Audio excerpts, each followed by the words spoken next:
Have you ever met someone who changed your life by falling out of the sky? This is the story of a single father raising his daughter in a quiet mountain town, and the mysterious woman who crash-landed into their lives during a winter storm. She carried nothing but a broken plane, a haunted past, and a heart she swore she'd never open again.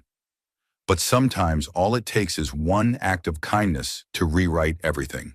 And sometimes the place you crash is exactly where you were meant to land. Before we dive into this heartwarming story of love, second chances, and the power of coming home, make sure to subscribe if you enjoy emotional, inspiring stories that touch the heart and lift the soul. Hit that bell so you never miss a chapter. Now, let's begin. The storm rolled in like a memory, slow at first, then all at once. Tyler Jacobs stood on the back porch of his modest house, one hand resting on the weather-worn railing, the other clutching a chipped ceramic mug that still radiated the faint warmth of black coffee. The wind had changed direction, sharp, wet, and urgent, like it was trying to tell him something. He didn't need the local forecast to know what was coming. He'd lived in Haven Ridge long enough to read the sky like scripture. The clouds hung low and heavy, dense with snow that hadn't yet fallen. The kind of night where time seemed to slow down, and hearts remembered what they'd lost. From the living room came the sound of a soft giggle. Ava, he turned, a smile tugging at the corner of his lips. His daughter, 6, fiercely curious, and the reason he remembered to breathe each morning, sat cross-legged in front of the fireplace, building a cardboard control tower for the model airport they'd been working on all week. "You think planes fly in weather like this, Daddy?" she asked, looking up with wide hazel eyes. He took a breath, letting her innocence fill the hollowness that winter tended to carve into him. "Not smart ones," he said, walking in and ruffling her chestnut curls. "Storms like this? Best place to be is home. Unless someone's lost," she added softly. Tyler paused. The way she said it, quiet, almost to herself, gave him pause. But before he could respond, the power blinked once, then died with a groan. Everything went black. Ava squeaked in surprise, and Tyler reached for the flashlight he always kept under the side table. He flicked it on and cast a gentle beam across the room. The glow danced over the model planes, the bookshelf, the quilt his late wife stitched before the cancer stole her voice. "It's just the storm," he said calmly. "We'll light a few candles, build a pillow for it, and ride it out like adventurers." But before he could move, a low, thunderous boom echoed in the distance, followed by a sound that didn't belong in the mountain silence. A whine, mechanical, sudden, then silence again. Ava looked up at him, her small hand reaching for his. "Was that thunder?" Tyler's eyes narrowed. That wasn't thunder. He grabbed his coat, pulling it over his flannel shirt, and grabbed the old military-grade flashlight from the hallway. "Stay inside. I'll be right back." "Daddy," Ava started, but he was already at the door. Outside, the snow had started, light, sharp flakes blowing sideways in the wind. He scanned the sky, then the horizon beyond the tree line. And then he saw it. About a quarter-mile out, past the edge of his property, just before the thick line of pines, an eerie orange flicker. Something was burning. His boots crunched through snow and dead leaves as he jogged across the field. Flashlight beam bouncing ahead of him. The wind howled louder now, pressing against him like a warning. But Tyler had lived through loss, real loss. Fear didn't stop him anymore. As he got closer, the scene became clear. A small aircraft, private, high-end, badly mangled, had crash-landed in the open field. One wing was snapped clean off. The tail had gouged a trench into the earth. Smoke rose from the engine, but there was no visible fire. He didn't see movement. He approached cautiously, calling out, "Hello? Anyone inside?" No response. Then, movement. The door creaked open, and a figure slumped forward. Tyler surged into action. Climbing the wreckage, he reached inside and gently pulled the pilot into his arms. She was unconscious, bleeding from a cut above her eyebrow, her flight suit damp with cold. She wasn't old. Late 30s, maybe. Strong jawline, hair pulled back tight, even in crisis. But her hands, and they trembled. Not from the cold, from something deeper. "Hey," he said gently, cradling her weight. "I've got you." Her eyes fluttered open just as he was lifting her down the steps. "Where?" she mumbled, barely audible. "Where am I?" "Somewhere safe," he said. "Let's get you warm." She closed her eyes again. By the time he reached the porch, Ava had opened the door, blanket in hand, eyes wide with silent worry. Tyler carried the woman inside, laying her gently on the couch. The flickering fireplace painted her pale face with gold. "Daddy, is she an angel?" Ava whispered. Tyler looked at the woman, at the bruises forming on her cheek, at the deep lines of exhaustion that marked her features, and something in him shifted. "No," he said quietly, "but she fell from the sky all the same." The scent of cedarwood and old books greeted Claire Halston as she blinked her eyes open, though her surroundings were still blurred. For a moment, the world tilted sideways, a cruel reminder of what had come before: the storm, the failing engine, the field rushing up too fast. She tried to sit up and winced as pain flared through her left shoulder. "You might want to take it slow." The voice came from a few feet away, calm and solid. She turned her head carefully and saw a man, early 40s maybe, seated in a worn leather armchair by the fire. He had the kind of face that looked like it had weathered its fair share of storms. Rugged, quiet, enduring. There was kindness in his eyes, though, not pity. That mattered more than she expected. "Where," she rasped, "am I?" "You're in Haven Ridge, small town, Northern Rockies, and in my living room, technically." She blinked again. Her lips were dry, her throat parched. She scanned the space. A humble but well-kept home. Pine floorboards, a stone fireplace, shelves lined with children's books and old aviation manuals. There was a model airplane on the mantel, painted sky blue. She looked down at herself. Someone had wrapped her in a thick quilt. Her flight suit was unzipped halfway, gauze taped gently across her brow. The man stood, crossed to her with a slow, measured stride, and handed her a mug of warm tea. "I'm Tyler," he said. "Tyler Jacobs. And you crash-landed about 100 yards from my backyard, in the middle of a blizzard. Impressive aim." Claire took the mug but didn't drink. "How long was I out?" "Couple of hours. You were hypothermic. That gash on your forehead probably earned you a few stitches if we had a doctor in town. But we make do." As if on cue, small footsteps approached. A little girl with a mess of curls peeked from behind the hallway corner. Claire blinked again. The same child from earlier, or maybe a dream. Her eyes were large, curious, and full of something Claire hadn't seen in years. Trust. "Hi," the girl said quietly. "I'm Ava. I'm 6.5. Claire nodded stiffly. "Hi, Ava." "You fell from the sky," Ava added matter-of-factly. "Daddy said your plane looked like a silver bird." Tyler chuckled under his breath and gave Ava a gentle nudge. "Why don't you go draw her a welcome picture?" "Okay." "He washamina," the girl chirped, skipping off down the hallway with a purpose. Claire turned her gaze back to Tyler. "She's yours?" "Yeah, it's just us." She didn't ask about the mother. She'd seen the lone coffee mug, the childlike order of the home. She knew better than to pry. "I'll leave by morning," she said quietly, setting the mug down. Tyler raised an eyebrow. "You can't be serious." "I've got people waiting, things to take care of." "You can barely lift your arm." "I'll manage." Tyler exhaled, sitting again. "Look, I don't know what's waiting for you out there, but right now there's a level 3 storm warning and 0 visibility. Your radio's toast. The nearest flight mechanic is 2 towns over, and this place doesn't exactly have Uber service." Claire didn't respond. She looked at the fire, the way its light danced on the brickwork. It was too quiet here. Too still. It unsettled her more than the crash. "You're used to running," Tyler said softly. Her head snapped toward him. "Excuse me?" "I've seen that look before," he continued, not unkindly. "In the mirror, after my wife died. For a while, all I knew how to do was keep moving. Then Ava came along and suddenly I had to stop. Had to learn how to stay." Claire's jaw tightened. She didn't come here for this. She hadn't come anywhere, actually. The storm had made that decision for her, and now she was stuck in a stranger's house with a kid and a man who spoke too honestly. "I didn't ask for help," she muttered.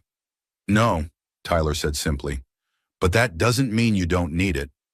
There was a silence then, deep and unbroken, save for the low hiss of snow against the windows. Claire stared into the fire, mind flashing to what she'd left behind. The scandal, the headlines, the betrayal of someone she once trusted with her life. Her world had come apart at 30,000 feet, and she was still falling. But here in this simple room, things felt grounded. Not easy, not safe, but real. A few minutes passed. "You fly much?" she asked, glancing toward the model planes.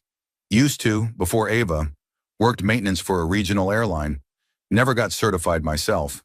She nodded, half listening. Her body ached, her mind ran in loops, and yet she didn't want to close her eyes again. Because when she did, she dreamed of spinning. Ava returned then, beaming, holding up a drawing. "Look, I made you in the sky, but with wings like a real angel." Claire stared at it. There she was, stick figure and all, with giant purple wings and a smile. Something cracked in her chest. Not a break, a softening. "Thank you," she said, her voice quieter now. "It's beautiful." "You can keep it," Ava offered. "It'll make you feel better." Claire looked at Tyler, whose face betrayed no judgment, only something that looked a lot like understanding. For the first time in a long while, Claire Halston didn't feel like she was falling anymore. Just floating, and maybe, just maybe, beginning to land. The snow hadn't let up by morning. If anything, it had thickened into a quiet, blinding curtain outside the windows, wrapping Haven Ridge in a hush that seemed to stretch time itself. Claire stood at the kitchen window, a steaming mug of coffee in her hands. Tyler had insisted she stay another day, citing the forecast and her condition. She hadn't argued, not because she agreed, she never let herself rely on anyone, but because something in her had simply let go. The quiet, the crackling fire, the low hum of the radio playing Ella Fitzgerald. It all dulled the edges of her usually razor-sharp awareness. Behind her, Ava chattered to herself as she pieced together another model plane. The living room had been converted into a miniature hangar. Papers, glue, and plastic wings strewn across the floor. Tyler, back from clearing snow from the porch, shook out his jacket and gave Claire a half smile as he passed. "You like your coffee strong, I take it?" he asked. "I like it honest," she replied, sipping without sugar. "Strong usually gets there quicker." He nodded, then leaned over to check on Ava, gently adjusting the wings of her model. Claire watched, quietly struck by the tenderness in his movements. It wasn't rehearsed or performative. It was real. A man who had learned to move slowly, intentionally, for the sake of someone smaller. Ava looked up. "Can Claire help me pick the paint colors?" Claire hesitated. "You sure? I've been told I have terrible taste." Ava giggled. "That's okay. I do too." Tyler raised an eyebrow. "Now that's what I call teamwork." Claire sat down beside Ava, and the girl immediately pushed the tiny plane toward her, like it was the most natural thing in the world. "This one's special," she said. "It's going to be the one that flies to see Mommy." Claire's hand paused mid-reach. "Your mom?" she asked softly. Ava nodded. "She's in the sky. Daddy says she watches from there. So I'm building a plane that can go real high. Maybe she'll see it and wave." The words hit Claire with a strange mix of warmth and ache. Children had a way of saying things that knocked the wind out of you. Not because they were cruel, but because they were true in a way adults had long forgotten how to be. "She would love that," Claire said quietly. Ava smiled. "Did you ever fly to see someone you missed?" Claire's hand trembled slightly as she held the plastic tail of the model. "No," she whispered, "but I used to fly to feel like I could outrun them." Ava didn't understand, but she nodded anyway, satisfied. Tyler from the kitchen had heard. His movement slowed, but he didn't interrupt. Claire cleared her throat, trying to fold the ache back into its compartment. But Ava, unbothered by adult discomfort, pressed on. "Did you always want to fly?" "Yes," Claire said after a moment. "Always. My father was a pilot. He used to take me to the airfield when I was little. We'd lie on the hood of his truck and watch the takeoffs, like they were magic." "Sounds like fun," Ava said dreamily. Claire smiled faintly. "It was. Back then, flying meant freedom, being above it all. No pain, no mess. Just sky." "But then you came down," Ava said almost sadly. Claire looked at her, eyes suddenly glassy. "Yeah," she said. "I did."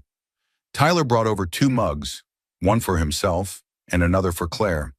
He sat across from her at the dining table, letting Ava return to her painting with a soft hum of Twinkle, Twinkle, Little Star. You okay? He asked gently. Claire didn't look at him. She asked if I ever flew to see someone I missed. And did you? Claire swallowed hard. I had a daughter once. Tyler's expression didn't change. He waited, unhurried. She came too early, Claire said, voice low. And I was too scared, too selfish. I told myself I wasn't ready to be a mother, that I had a career, a life to live. So I signed the papers, closed the door. She clenched her jaw. I told myself I was doing what was best, that someone else could give her more. But years passed and I stopped flying for joy. I flew to forget, and that never worked. Tyler sat back, his hand resting lightly on the edge of his mug. Does she know? Claire shook her head. She was adopted. I never went back, never wanted to open that wound, until recently when everything else in my life started to unravel. The media, the headlines, the career I built on keeping control, it all collapsed. Tyler's eyes searched hers. And now? Claire glanced toward Ava, who was humming off key and dabbing yellow paint on a wing. Now I don't know what I'm doing, but when your daughter handed me that picture, something cracked. There was a long pause. You know, Tyler said slowly, sometimes we crash because we're headed somewhere we weren't meant to land. Doesn't mean the sky was wrong, just means the ground needed us more. Claire let out a dry laugh, 1 part breath, 2 parts sorrow. You always talk like that? No, he said, eyes soft. Only when someone looks like they haven't been told the truth in a long time. She looked at him then, really looked, and saw not a man trying to fix her, but one simply willing to stay in the wreckage. It was disarming, and maybe that's why she didn't pull away when Ava climbed into her lap, resting her head gently against Claire's chest. The little girl whispered, "You can be our co-pilot if you want, just for a while." Claire didn't answer, but her arms tightened around the child in a way that said she just might. Claire Halston had spent the better part of her adult life moving too fast to notice anything ordinary. Schedules, checklists, departure times. Her days had been ruled by precision. If something didn't serve a purpose, she passed it by. But here in Tyler's quiet home nestled in the snow-drifted edges of Haven Ridge, life slowed into a rhythm she hadn't known she needed. Mornings started with the hiss of coffee on the stove, Ava's sleepy voice echoing from her room, and the soft shuffle of Tyler's boots as he carried in firewood. The radio played old country tunes or Sinatra on vinyl. The scent of maple syrup and toast often drifted through the air. Nothing about it was grand, but somehow it made her chest ache. That morning, Claire stood barefoot in the kitchen, wearing one of Tyler's oversized flannel shirts over leggings. She didn't remember when she'd stopped wearing her own clothes. They were still folded neatly in her duffel by the door, ready for departure. And yet, she hadn't moved them. Tyler was sitting at the table, working on a small engine part that belonged to Ava's broken toy helicopter. Ava, meanwhile, was scribbling something furiously with crayons. "What you drawing today, Ace?" Tyler asked without looking up. Ava beamed. "A house with wings, so it can fly with us and never be left behind." Claire blinked.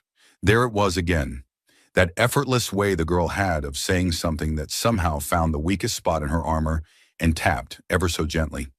She poured 3 mugs of hot chocolate, adding extra marshmallows to Ava's without asking. As she set them down, Tyler gave her a quiet nod of thanks. They didn't need many words, she'd learned. Silence between them was never heavy, just companionable. "I'm going to build this one for real," Ava declared, holding up her latest creation. "And when Mommy sees it, she'll know I'm okay." Claire sat beside her. "You think she can see you?" Ava didn't hesitate. "Of course, she lives in the clouds now." Claire glanced at Tyler, whose expression had softened into something distant but affectionate. It was the look of someone who still lived with ghosts but had made peace with their presence. "She was a school teacher," he said quietly. "Brightest woman I've ever known. Loved books and airplanes and the smell of rain. Took Ava to the airstrip every Saturday, even when she was sick." Claire saw the emotion flicker behind his eyes and looked away, sensing it wasn't a story he told often, maybe not even aloud. "She passed 3 years ago," he added. "Ovarian cancer. Diagnosed late. Claire felt her chest tighten. I'm sorry, she said. Tyler offered a small smile. So was I. For a long time. But Ava, she made sure I didn't drown in it. Kids have a strange way of keeping you breathing. Claire nodded, then sipped her cocoa. It was too sweet, but she didn't mind. Somehow it suited the moment. After breakfast, the snow lightened enough for them to venture outside. Tyler pulled the old sled from the barn, and Ava squealed with delight. They spent the morning sliding down the hill behind the house. Claire hesitated at first, awkward in borrowed boots and gloves too big for her hands. But Ava insisted she try, and Tyler's smirk only dared her further. When she finally gave in and launched herself down the hill, her scream turned into laughter halfway down. A raw, unpolished sound, one she hadn't heard from herself in years. Ava clapped at the bottom. You're a natural. Claire collapsed into the snow beside her, breathless and grinning. I think I lost a rib on that bump. Later, soaked in cold and smiling like fools, they piled back inside. Claire helped Ava out of her snow gear and hung it by the fire. Tyler handed her a towel and a knowing glance. You laugh like someone who forgot how, he said gently. She looked at him, surprised. What makes you think I forgot? He shrugged. Just a hunch. Or maybe, because I did too once. They said nothing more, but the air between them shifted, not charged exactly, but warmer, like a log added to the fire. That evening, Claire offered to cook. She found her hands clumsy with a knife, rusty from too many years of in-flight meals and hotel room service. But Tyler didn't judge, and Ava acted like her under-seasoned stew was the stuff of legends. After dinner, they sat in the living room, while Ava built yet another paper airplane fleet. Claire leaned back on the couch, her body tired in the good way, the kind that came from real living. Tyler picked up an old photo album from the shelf and offered it to her, without speaking. She flipped through the pages slowly. Snapshots of a life carved out of love and loss. There was Tyler in uniform, Ava as a baby in her mother's arms, the three of them at the lake. Claire's throat tightened. I've missed a lot, she murmured. He looked at her. We all do, but sometimes we get a second pass. Claire shut the album gently, then stared into the fire. Outside, the wind howled again, but the house held firm. This feels like home, she said, almost to herself. Tyler didn't speak. He didn't need to. The quiet agreement in his eyes said enough. And though she wouldn't admit it aloud, not yet, Claire knew something had shifted. She'd come from the sky broken, searching for nothing. But here, in this warm, ordinary place, surrounded by kindness and cardboard wings, she was beginning to wonder if this was the one flight that had truly brought her somewhere worth staying. The sky was clearer than it had been in days. The storm had moved on, leaving behind a world blanketed in white, pristine and still. Sunlight bounced off the snow, flooding the Jacobs' living room with soft morning light. But for Claire, the brightness felt more like exposure than warmth.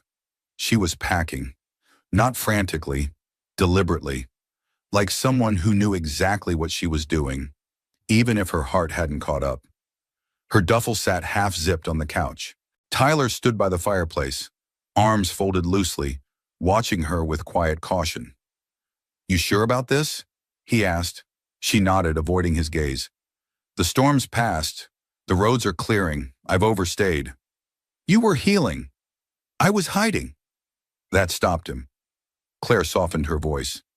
This place, you, Ava, it's been more than I ever expected. But that doesn't mean I belong. He stepped forward. Says who? Before she could answer, a knock echoed through the room. 3 sharp raps. They both turned toward the door. Claire froze. Her breath hitched. No one was supposed to know she was here. Tyler walked to the door, hesitated a beat, then opened it. A man in a sleek black coat stood on the porch, the snow around his boots already melting. He was tall, with close-cropped hair, and the distinct impatience of someone used to being obeyed. Good morning, the man said curtly. I'm looking for Claire Halston.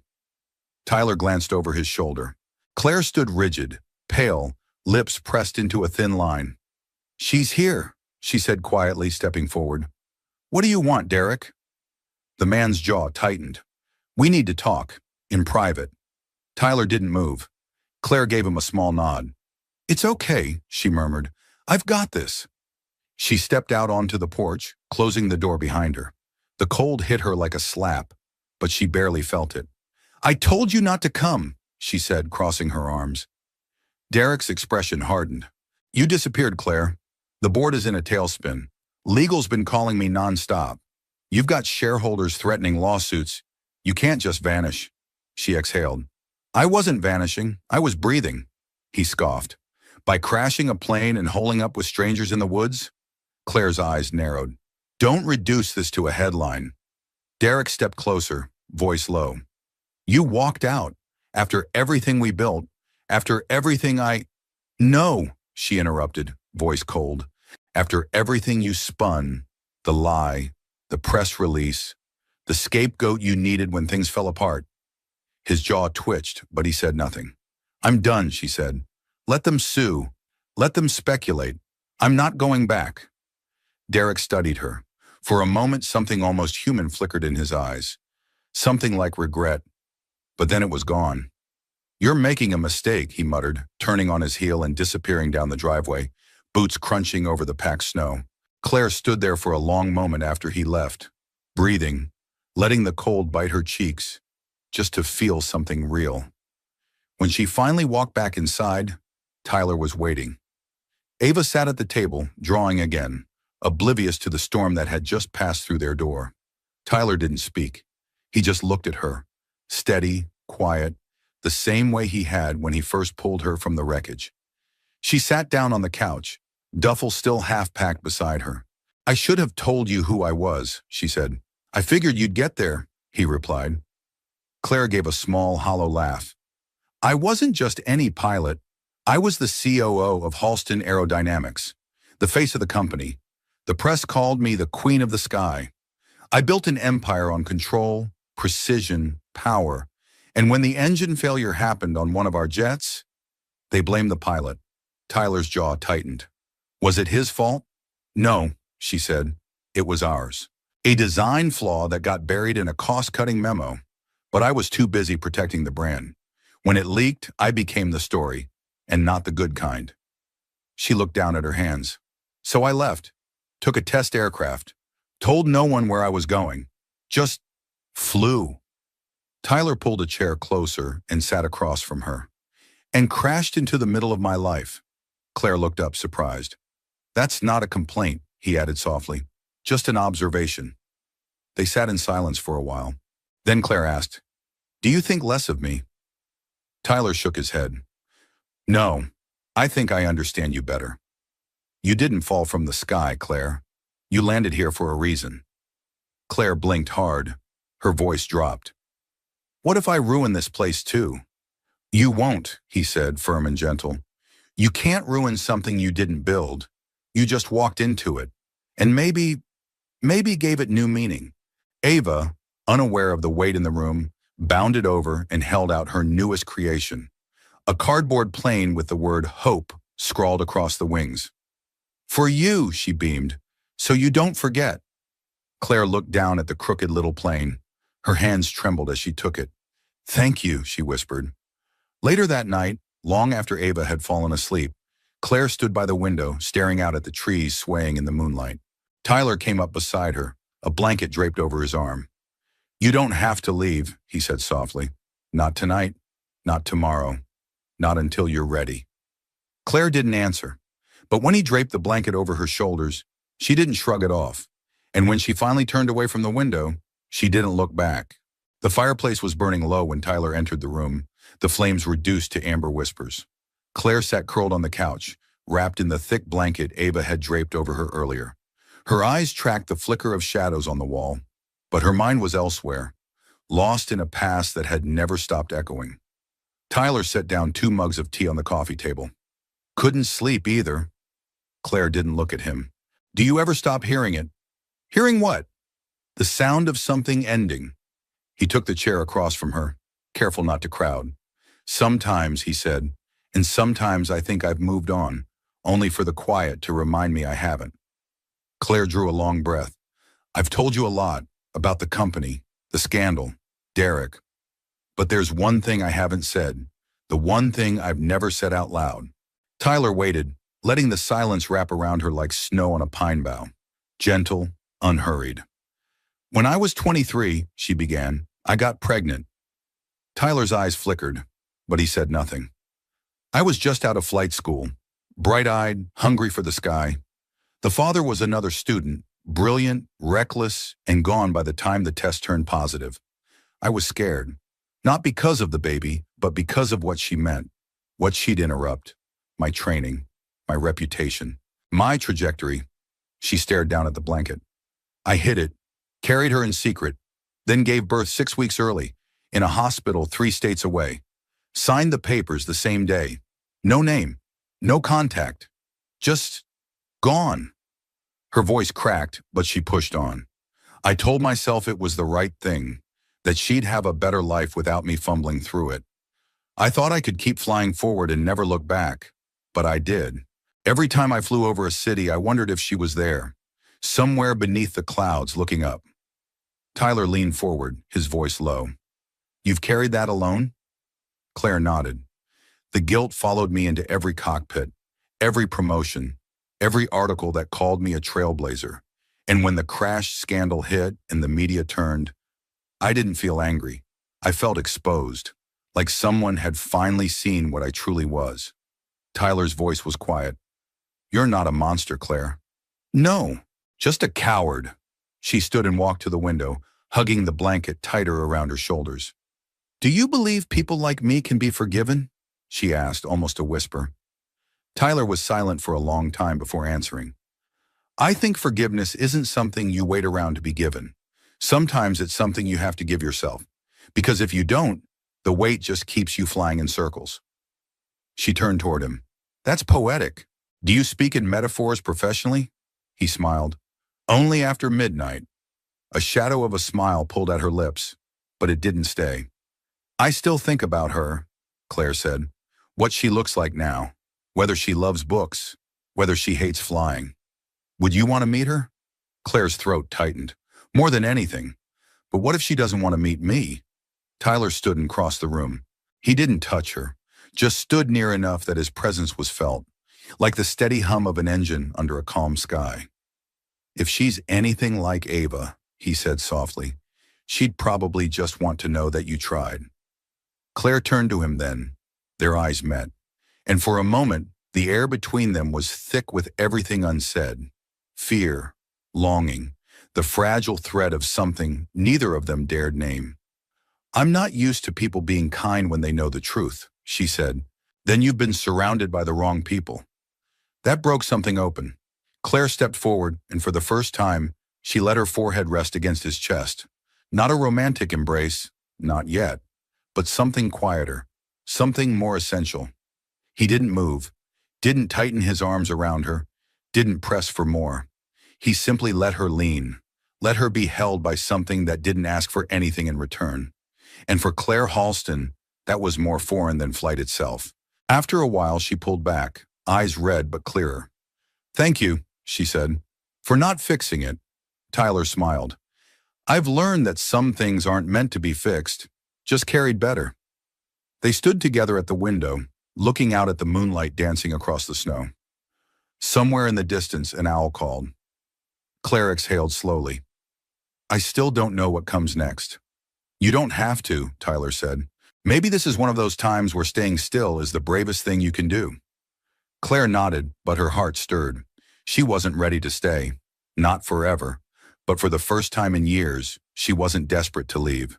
She looked down at the crooked paper airplane Ava had given her the day before, still sitting on the windowsill.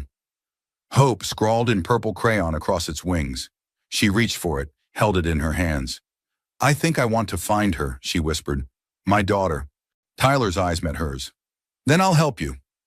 Claire didn't answer, but her fingers curled around the paper wings.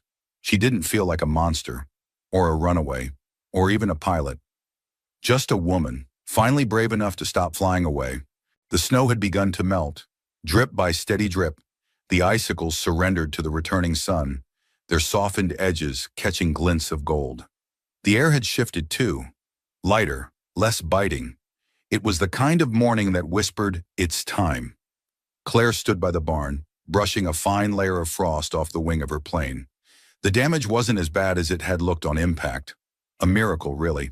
Tyler had helped her assess the structure over the past few days, and now, with the help of some parts from town, the aircraft was finally ready. She should have felt relief.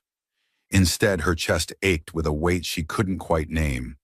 Tyler stepped out from the house holding a thermos and 2 paper-wrapped breakfast sandwiches. He crossed the yard in that unhurried way of his, like the earth would wait for him. "Morning," he said, offering her one of the sandwiches. "Bacon and egg. The usual." Claire smiled faintly and took it. "Thanks." They stood beside the plane, eating in comfortable silence, the sun rising behind the distant ridge. "You fixed her up fast," he finally said, nodding to the aircraft. "I had help," she replied, glancing at him. He looked down, thumb grazing the seam of the thermos. "So, when do you plan to take off?" "Couple of hours. Weather window opens around noon." Tyler nodded but didn't speak. Claire hated how much she wanted him to protest, to say stay, to give her a reason not to leave. But of course, he wouldn't. That wasn't his way. Instead, he said, "I packed some snacks for the flight. Ava helped. There's a note in there, too. She said you'll know it when you see it." Claire's smile faltered. "Where is she?" she asked softly. "In her room. Said she was making you something." They walked back toward the house together, side by side but miles apart in their thoughts. The warmth that had once wrapped around them, all firelight and laughter and quiet healing, now seemed thinner, more fragile, like a thread stretched taut. Inside, Ava waited by the door, clutching something behind her back. Claire knelt. "Hey, Ace!" The girl looked up, eyes brighter than Claire could handle. "Daddy said you're leaving." Claire nodded, her voice tight. "I am, but not because I want to." "Then why?" Claire took a breath.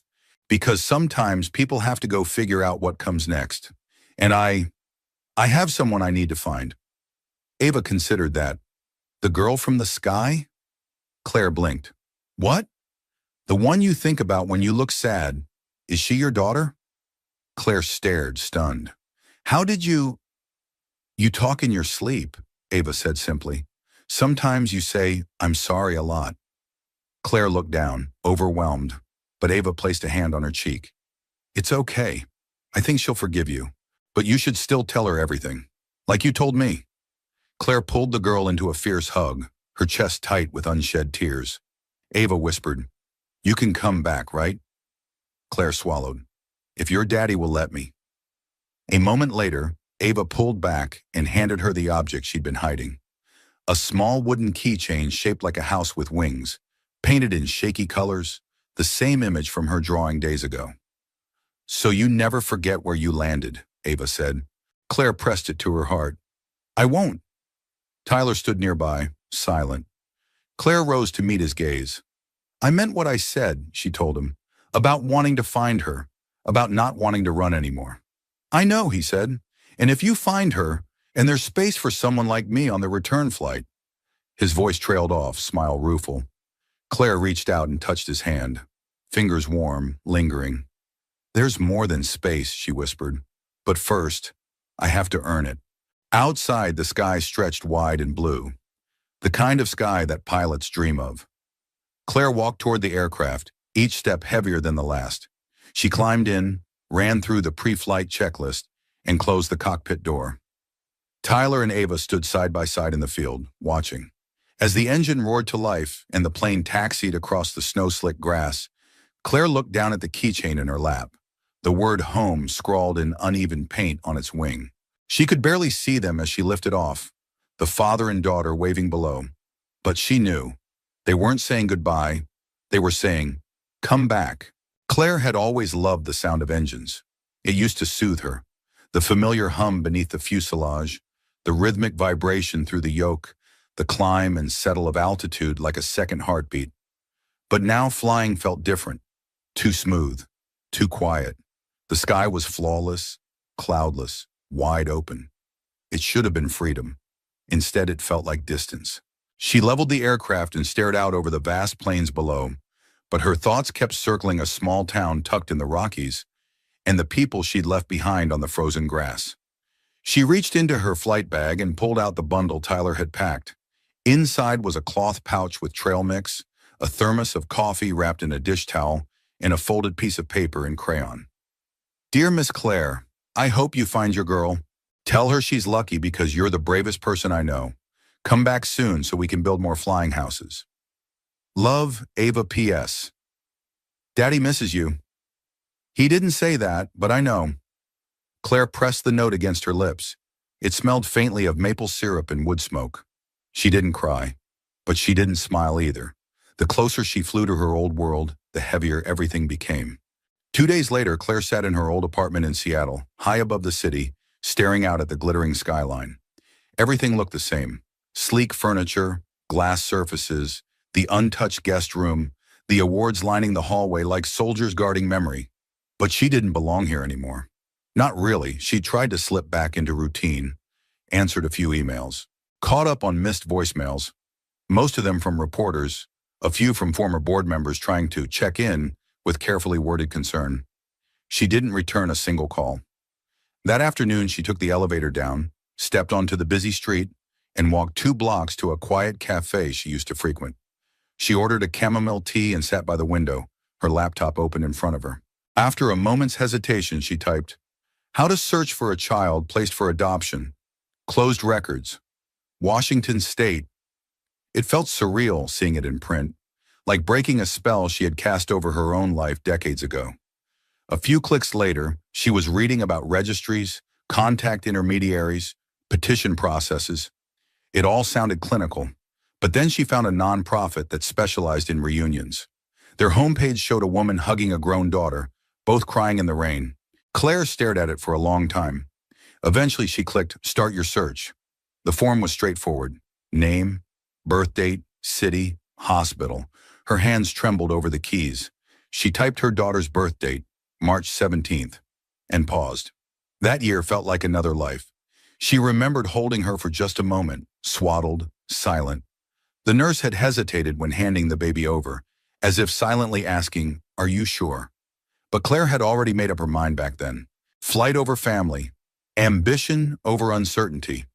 And yet here she was, 20 years later, undoing that decision one line at a time. She hit submit. The page thanked her and said someone would reach out in a few days. No fanfare, no release, just silence.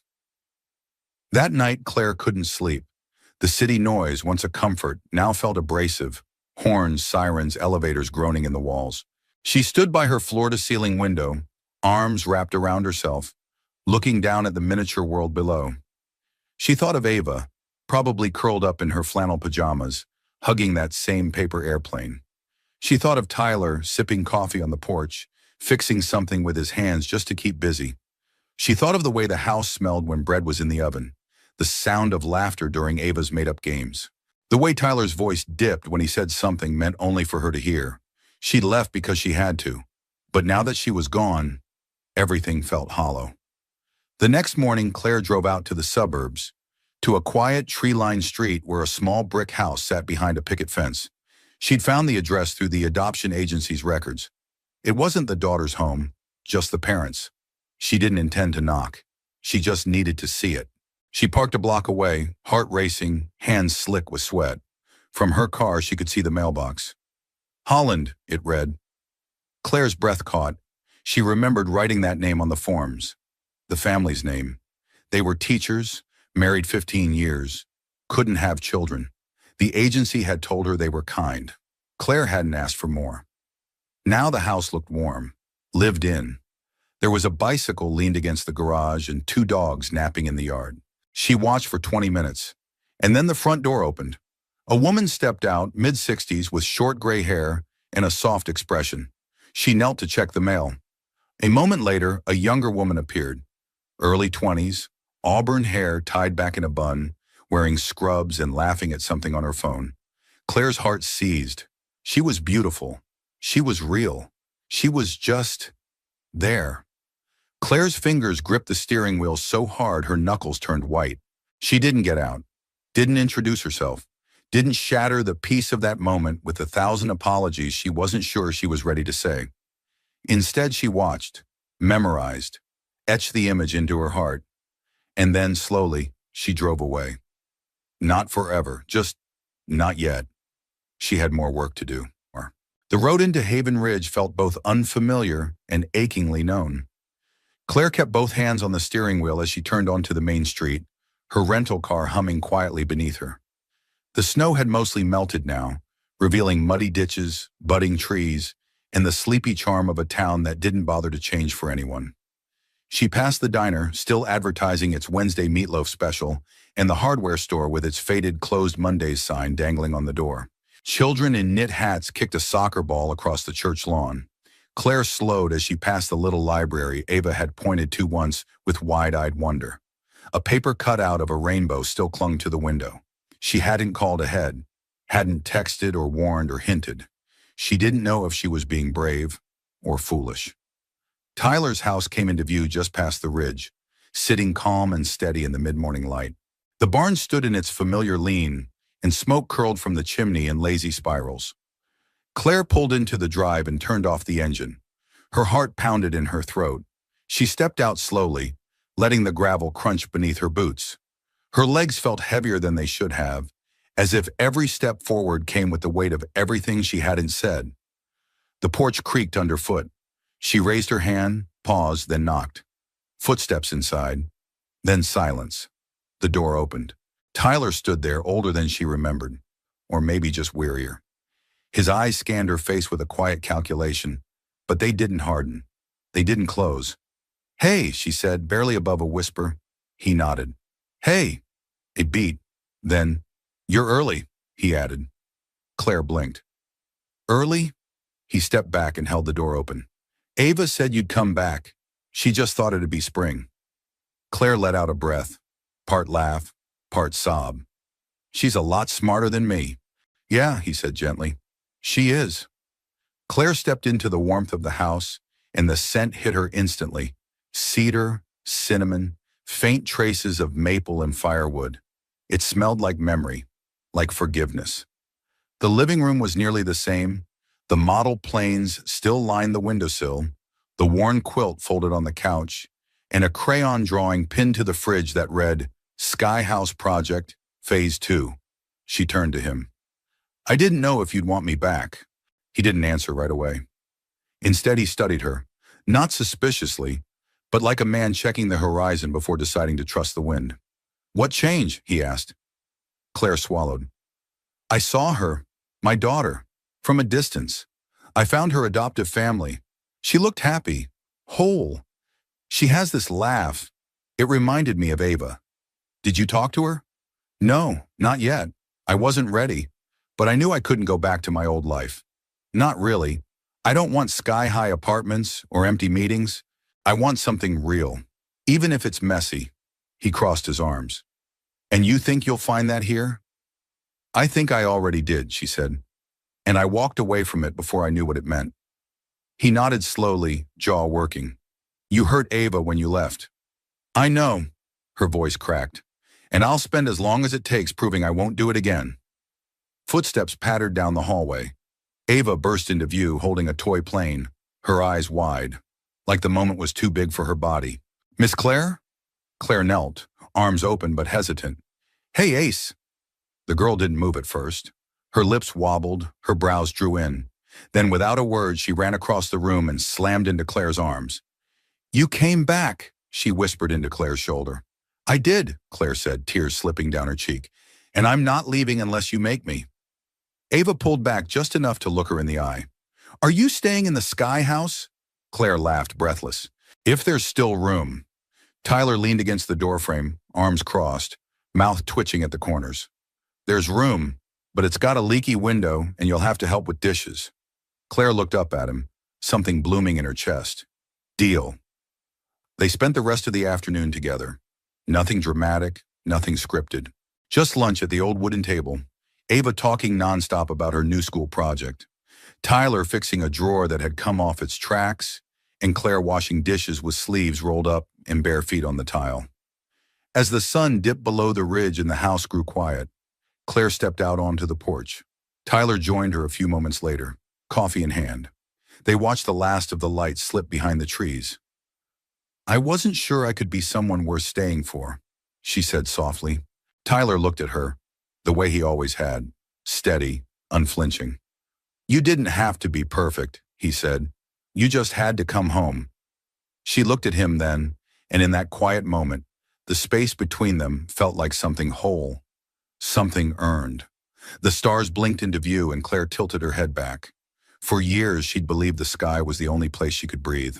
But tonight, with the soft creak of wood beneath her and the hum of life inside the walls, she realized something had changed.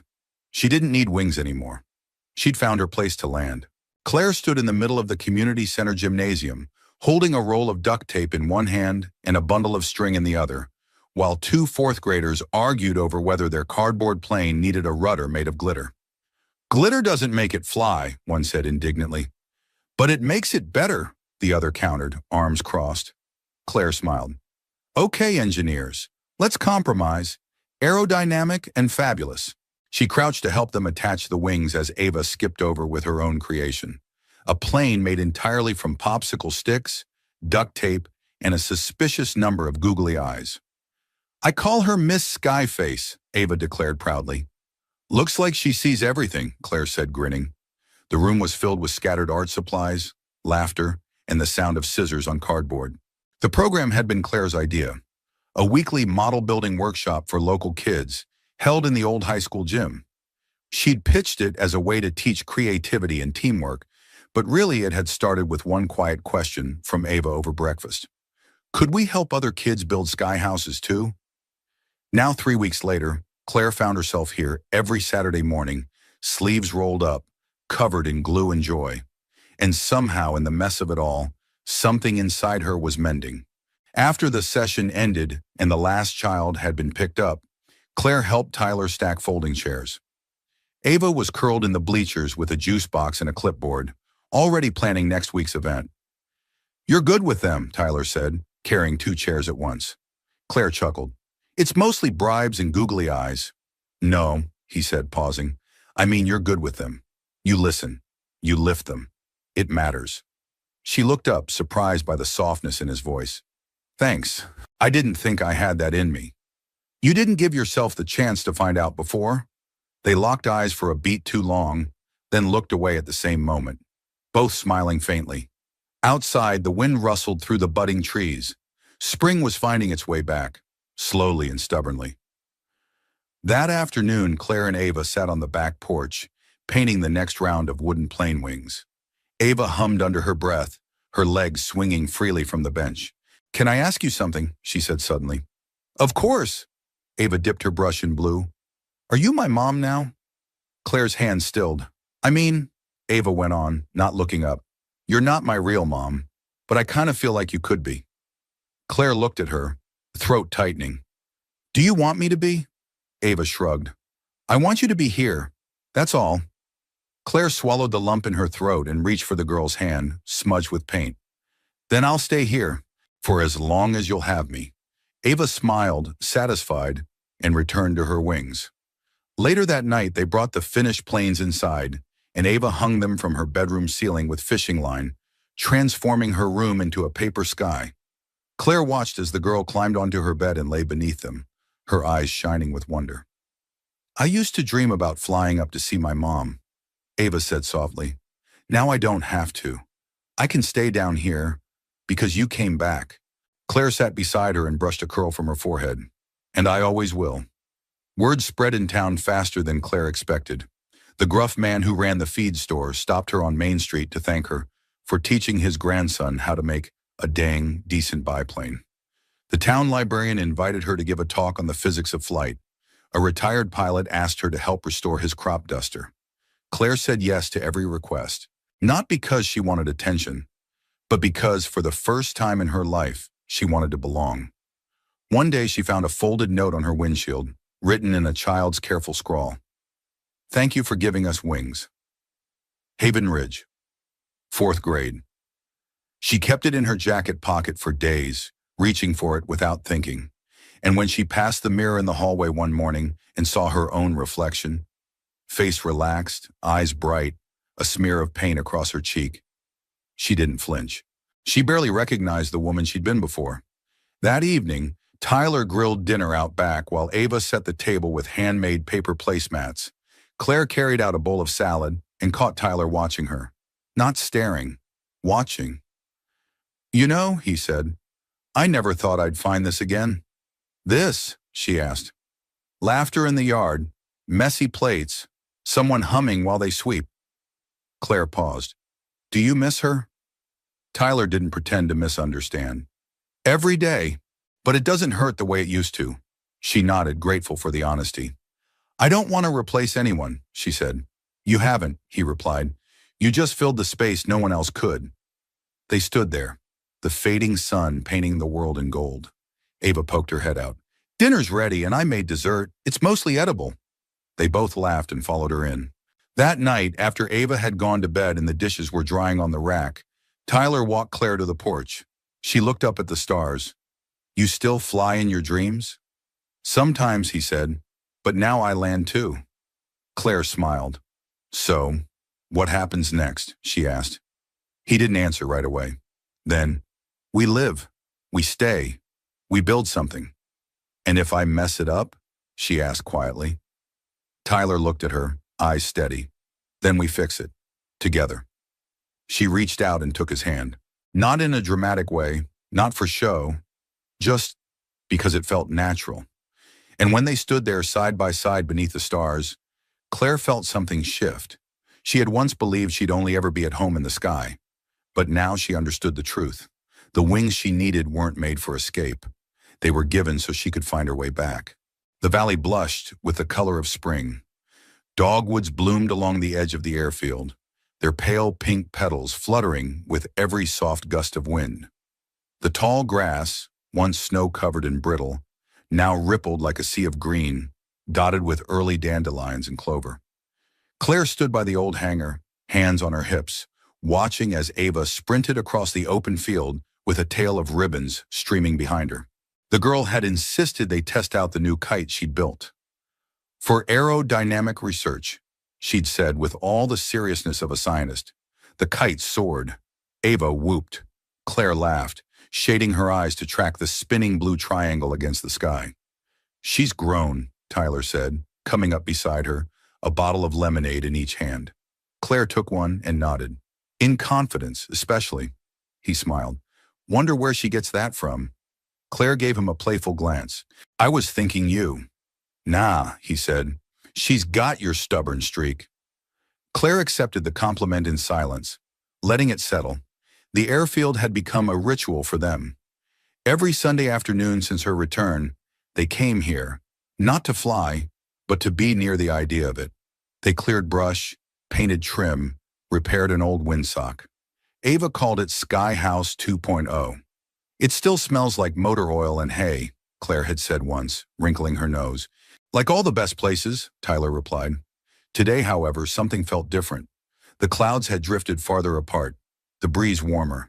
Even the birds seemed to fly slower, more purposeful. Claire turned to Tyler, sensing it wasn't just the weather that had shifted. "You're quiet," she said.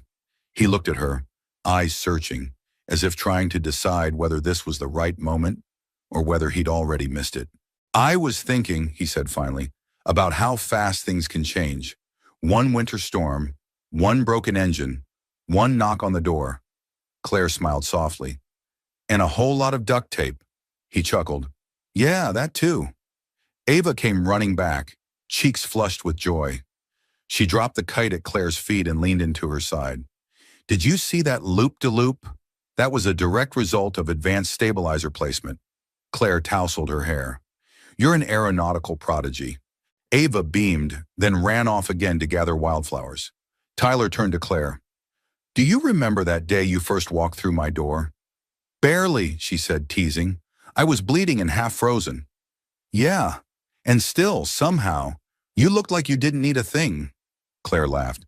"I was faking it, hard." "I know," he said, "but you stayed, even when you didn't have to." She looked at him, and in his eyes she saw it. The quiet certainty, the anchored steadiness, the deep, unspoken affection that had never asked for anything in return. "You've given me a lot, Tyler," she said. "I haven't given you anything you didn't already carry," he replied. I just saw it. Claire's throat tightened. He reached into his back pocket and pulled out something small. Not a ring, not a grand gesture, just a folded piece of paper, soft around the edges. He handed it to her. She opened it. It was a hand-drawn blueprint, Ava's style, in bright crayon colors, a house with airplane wings, 3 stick figures standing beneath it, a tall man, a woman with wild red hair, and a little girl between them holding both their hands. Above the roof was one word, family. Claire blinked hard. I know you're still figuring things out, Tyler said, and I know life doesn't exactly come with easy landings. But if you ever decide to build something for good, something grounded, I'd like to build it with you. Claire folded the paper carefully and held it to her chest. I already decided, she said. He raised an eyebrow. I decided the moment I stopped running, she added. The rest had just took me a little while to catch up. The sun dipped lower, casting long shadows across the field. Ava skipped back with a handful of daisies and plopped them into Claire's hand. For our dinner table, she said. Claire laughed. I think the soup might taste better now. You're welcome, Ava replied, skipping ahead toward the truck. Claire turned back to Tyler. I'm not perfect, she said. You know that better than most. Perfect's not the goal, he replied. Present is. And with that, he reached for her hand, not as a promise made under pressure, not as a grand romantic climax, but as a quiet, unmistakable invitation. Stay. Claire laced her fingers through his and gave a small nod. No words needed. They walked across the field together, toward dinner, toward a life still unfolding, toward a love that had nothing to prove and everything to offer. And above them, the last of the kite's ribbons fluttered in the wind, dancing like wings against the settling sky. The sky was wide and clear the day they said yes, not in a chapel, not beneath chandeliers or flower arches, but on the runway of the old Haven Ridge airfield where it had all begun, just a stretch of faded asphalt lined with folding chairs, wildflowers in mason jars, and a small crowd of people who'd come to witness something beautiful in its simplicity. Claire adjusted the hem of her pale blue dress and glanced toward the hangar, where Ava was twirling in a pair of sparkly flats, her curls bouncing like the ribbons tied to her wrists. A paper plane sailed past her shoulder, and she turned just in time to catch it mid-air with a triumphant grin. 23 successful landings today, she announced, holding it up like a trophy. Better than my first flight, Claire said, laughing. From the other side of the field, Tyler approached, wearing a button-down shirt and suspenders that made him look like someone out of an old photograph. He wasn't the kind of man to make a show of things, but his smile, steady, quiet, certain, said more than any vows ever could. He took her hand without a word. The officiant was the town librarian, who also ran the local poetry club. She opened with a short reading about flying and falling and finding your way home, and Claire could barely hear the words over the sound of her own heart.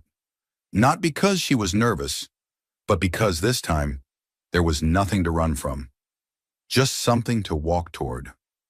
When they exchanged vows, Tyler kept it simple. You came from the sky and gave us a reason to look up again. Claire's voice trembled, but she held steady. You didn't try to fix me. You just made it safe to land. Chaco. They kissed to the sound of wind and laughter and a chorus of handmade paper planes released into the air by every child in town. Some flew straight, some spun wildly, all of them soared. After the ceremony, the celebration spilled into the old hangar, now transformed into a makeshift reception space strung with lights and lined with picnic tables. There was potluck chili, cornbread, and more pies than anyone could count.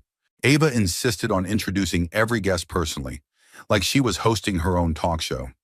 Claire moved through it all with a sense of calm she had never known in her other life. She laughed easily, hugged without reservation, and danced barefoot with Ava to a bluegrass cover of Fly Me to the Moon.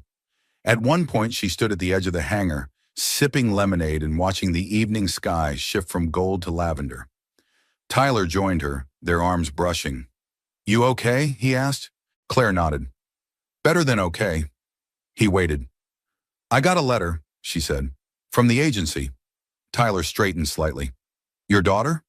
She's in college now, studying veterinary science. Her parents gave her my contact info. She hasn't reached out yet, but she knows I'm here.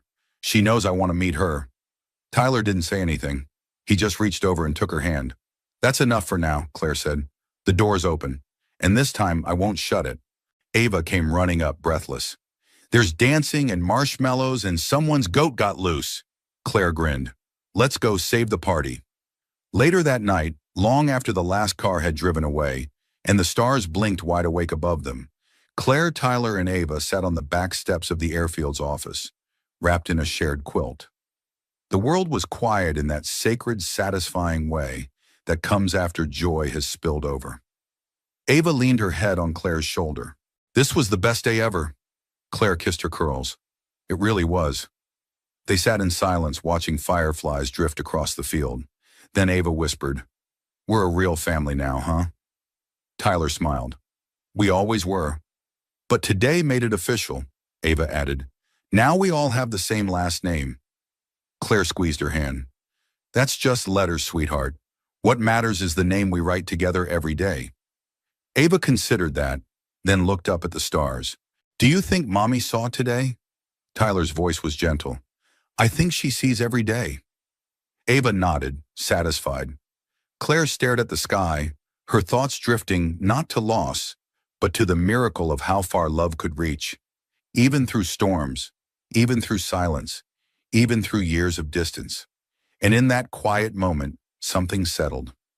Not an ending, not a finish line, just the kind of peace that says, you're home now. In the weeks that followed, life didn't become perfect, just wonderfully real. Claire continued leading the model flight program and helped open a small aviation education center in town.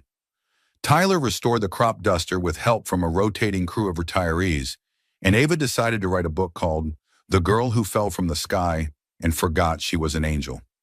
Claire mailed a copy of it to her daughter. She didn't expect a reply. But one morning, there was an envelope in the mailbox, simple white, with no return address. Inside was a single line written in neat, careful handwriting. I read the book. Let's meet sometime. Maybe somewhere we can see the sky. Claire held the note to her heart, then walked inside, the sun catching the ring on her finger, Ava's drawings on the fridge, and Tyler humming in the kitchen. We hope this story touched your heart as much as it touched ours. Now we'd love to hear from you. Where are you watching from? Are you tuning in from a quiet town like Haven Ridge or a bustling city far from the mountains? Let us know in the comments. We read every single one. If you enjoyed this story, please consider subscribing to the channel and tapping the notification bell so you never miss another heartfelt journey. We share stories of love, healing, and the quiet miracles of everyday kindness, and we'd love for you to be part of this growing family. From the bottom of our hearts, thank you for spending your time with us. Until next time, keep believing in second chances.